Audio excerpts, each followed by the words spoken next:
Dumayo nga na naman kami ngayong araw dito sa kabilang isla para mamana ng isda. Sapat na rin naman na pangulam ang aking nahuli, kaya naman tara samahan nyo na naman ako sa aking fishing adventure. Eto na nga mga kabuli, 45 this chicken ay 45 this chicken tuloy, 45 this video ay panibagong fishing adventure nga na naman tayo ngayong araw. Dadayo nga na naman pala kami ngayong araw doon sa kabilang isla para mamana ng isda. Sumama nga pala sa akin ngayong araw itong aking dalawang pamangkin na si Mang Kanor at si Sidre. Sumama nga sila sa akin para dito nga daw sila manisid ng mga seashells habang namamana ako ng isda. At pagkarating nga pala namin dito sa tapat ng isla ay nagready na nga kami dito ng aming mga gamit para sumisid. Pat mga idol, ready na kami. Yan o, nagre-ready na yung mga veteranong kasama natin. Veteranong mamana ng mga seashells na didila sa ngayon dahil hindi pa nga masyadong marunong mamana ng isda itong aking mga pamangkin. Ang sabi nga nila sa akin, parang gusto nga rin daw nila matuto kung paano mamana ng isda kapag nakikita nga nila yung aking mga nahuhuli. Ang sabi ko naman sa kanila, madali lang naman matuto kung paano mamana ng isda. Dahil hindi naman ito isang kurso na parang sa kolehiyo na kailangan yung pag-aralan ng 2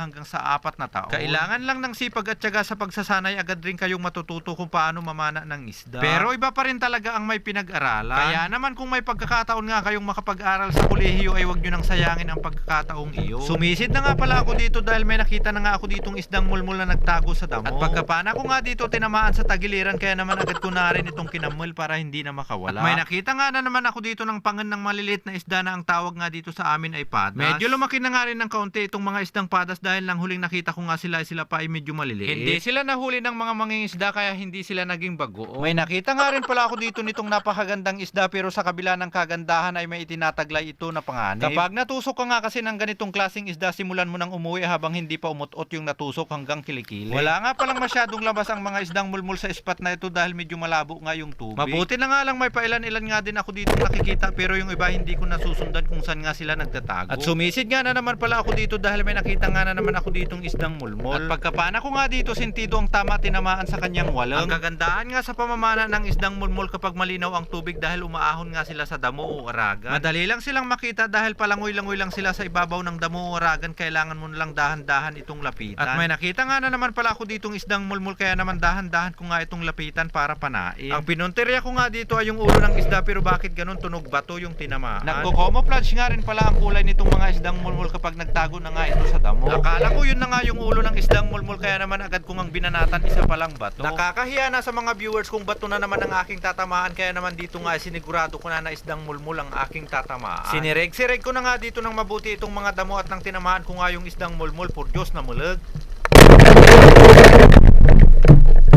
Agad ko nga rin itong dinakma dahil hindi ata maganda ang pagkakatama, tinamaan niya ata sa bandang buntot. Kapag malakas nga kasi ang palag ng isda, ibig sabihin hindi maganda ang pagkakatusok. At sumisid nga na naman pala ako dito dahil may nakita nga na naman ako ditong isdang mulmul. At pagkapana ko nga dito sa isda, halos hindi nga ito nakapalag, ibig sabihin maganda ang pagkakatusok. Agad ko nga rin itong dinakma kahit hindi na ito pumalag dahil ang sabi ng iba, kapag hindi pumalag gustong magpadakma. Napakalaki at napakataba nga rin pala nitong isdang mulmul ang aking mahawakan, halos hindi ko matangay. May nakita nga na naman pala ako ditong isdang mulmul na hindi ko nga alam kung saan siya banda nagkaya. Kaya naman ang ginawa ko nga dito ay hinawi-hawi ko na nga lang muna itong mga damo, baka sakaling lumipat ng pwesto yung isda. Umalis na siguro yung isda na hindi ko napansin, kaya naman hindi ko na nga ito nakita. Hindi man lang nagparamdam na umalis na, wala na lang bigla, por Diyos makapasnap. Di bale, nakakita na naman ako dito ng isdang mulmul na nagtago sa damo. Anong ginagawa mo dyan? Nagmumulmul. Itigil mo yung ginagawa mo, ang sabi ko, kaya naman agad nga rin ako dito sumisid para panain yung isdang mulmul. Maraming klase nga rin po pala itong isdang mulmul. Merong mulmul bato, mulmul takye at mulmul luto. Itong mulmul na pinana ko, ito naman yung mulmul na tawag sa amin ay mulmul tarak. Napakasarap nga nitong pangulam, lalo na kapag inihaw, basta wag lang matat. Sapat na rin namang pangulam itong aking napanang isda kahit madalang ang labas ng isda, kaya naman bumalik na nga ako dito sa aming bangka.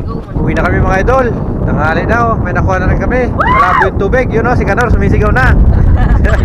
Itong huli natin, upang ulam lang ang nahuli. So, Malalaki. piraso lang nakuha natin.